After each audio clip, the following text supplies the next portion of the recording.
যশস্বী জয়সওয়ালের দিকে রেগেমেগে তাকিয়ে আছেন গৌতম গম্ভীর।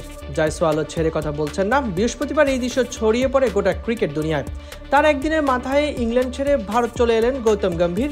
নৈপথ্যের কোন কারণ? না, দলীয় কোনো ঝামেলা বা অসন্তোষ নয়। মায়ের অসুস্থতার কারণে ইংল্যান্ড থেকে দেশে ফিরছেন ভারতীয় জাতীয় দলের প্রধান কোচ গৌতম গম্ভীর। তিনি আবার কবে ইংল্যান্ডে ফিরে যাবেন তা এখনো নিশ্চিত নয়। আপাতত মায়ের সুস্থতা আর চিকিৎসার দিকে সব মনোযোগ তার।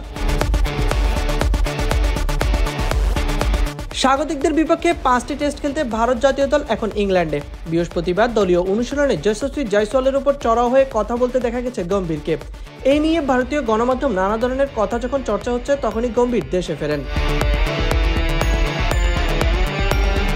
তবে তার দেশে ফেরার কারণ মায়ের অসুস্থতা। কিছুদিন আগে হৃদরোগের শিকার হন গম্ভীরের মা সীমা গম্ভীর।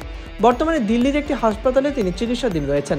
ধারণা করা হচ্ছে তিনি নিবিড় পর্যবেক্ষণ কেন্দ্রে রয়েছেন। তার শারীরিক অবস্থা উদ্বেগজনক।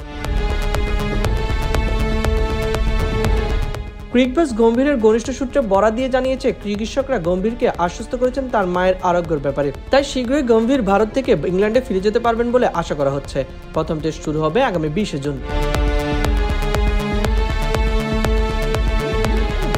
এবারের সফরে ভারতীয় দল পাচ্ছে না রোহিত শর্মা ও বিরাট কোহলিকে। রবিচন্দ্র অশ্বিনও নিয়েছেন অবসর। শুভমান গিলের নেতৃত্বে দলে যখন নতুন সূচনা, তখন কোচ গম্ভীরের দলের সঙ্গে না থাকা কিছুটা দুশ্চিন্তার কারণও বটে। তবে সবার আগে যে পরিবার, গম্ভীর তাই মায়ের পাশে থাকতে ছুটি চাইলেও বোর্ড এক মুহূর্ত দেরি করেনি।